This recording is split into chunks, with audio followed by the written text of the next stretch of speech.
Hello കൂട്ടുകാരെ, നിങ്ങൾ മൂന്നാർ പോകുന്നവരാണോ? എങ്കിൽ പിന്നെ ഈ സ്പോട്ട് ഒരിക്കലും മിസ് ചെയ്യല്ലേ. ഈ സ്പോട്ട് എന്ന് പറഞ്ഞാൽ നല്ല കിടിലൻ സ്പോട്ട് കേട്ടോ. ഞങ്ങളിവിടെ പോകുന്നിടത്ത് ഞങ്ങളുടെ അവിടെ പൊന്നൊക്കെ ഉണ്ടായിരുന്നേ. പിന്നെ ഒരു പ്രത്യേകത എന്ന് പറഞ്ഞിട്ടുണ്ടെങ്കിലേ, ഇത് ഇടുക്കിയിൽ നിന്ന് എറണാകുളം കണക്ഷൻ ബ്രിഡ്ജാണേ. പിന്നെ ഒരു ട്വിസ്റ്റ് എന്ന് വെച്ചിട്ടുണ്ടെങ്കിൽ, കേരളത്തിലെ ഏറ്റവും വലിയ ഹാങ്ങിങ് ബ്രിഡ്ജ് തൂക്കാലം എന്ന് പറയുന്നത് ഇതാണ്. ഇത് എവിടുന്നാണ് തുടങ്ങുന്നതെന്ന് വെച്ചിട്ടുണ്ടെങ്കിൽ, നേര്യമംഗലം പാലം കഴിഞ്ഞ് നേരെ പോവുക 150 മീറ്റർ കഴിയാന്നിടത്ത് ശ്രീധർമ്മ ശാസ്ത്ര ക്ഷേത്രം എന്നും പറഞ്ഞ ഒരു ഫ്ലെക്സ് വെച്ചിട്ടുണ്ട്. അതിലും വഴി നേരെ പോകുന്നിടത്ത് നിങ്ങൾ വനയാത്ര ചെയ്യണം. വനയാത്ര എന്ന് പറഞ്ഞാൽ റോഡിനൊന്നും കുഴപ്പമില്ല, നല്ലതാണ്.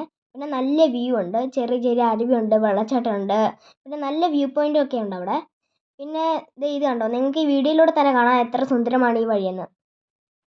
ഇപ്പം നമ്മൾ നടന്നു പോകുന്നത് ഇടുക്കി ജില്ലയിൽ നിന്ന് എറണാകുളം ജില്ലയിലോട്ടാണ്. ഞങ്ങൾ ആദ്യം എറണാകുളം ജില്ലയിൽ നിന്ന് ഇടുക്കി വന്നു, എന്നിട്ട് എറണാകുളം ജില്ലയിൽ. ഇത് കണ്ടോ, ഇത് വള്ളമാണ്, ബോട്ടിംഗ് ഒക്കെ ഉണ്ട്. ഞങ്ങൾ വള്ളത്തിൽ കയറി. പിന്നെ ഇവിടുത്തെ പ്രത്യേകത ഉണ്ടെന്നു, ഫ്രീ ഫിഷ് ഫ്രൈ ആണ്. പിന്നെ അവിടുന്ന് നേരെ ഓപ്പോസിറ്റ് സൈഡിൽ വരാൻ നേരത്ത് അതിൻ്റെ തൊട്ട് തൂക്കുപാലത്തിൻ്റെ താഴെ ഒരു കുഞ്ഞു ഷോപ്പുണ്ട് കേട്ടോ. അവിടെ നല്ല കിടിലം മെഡിസിൻ സോഡ കിട്ടുവേ.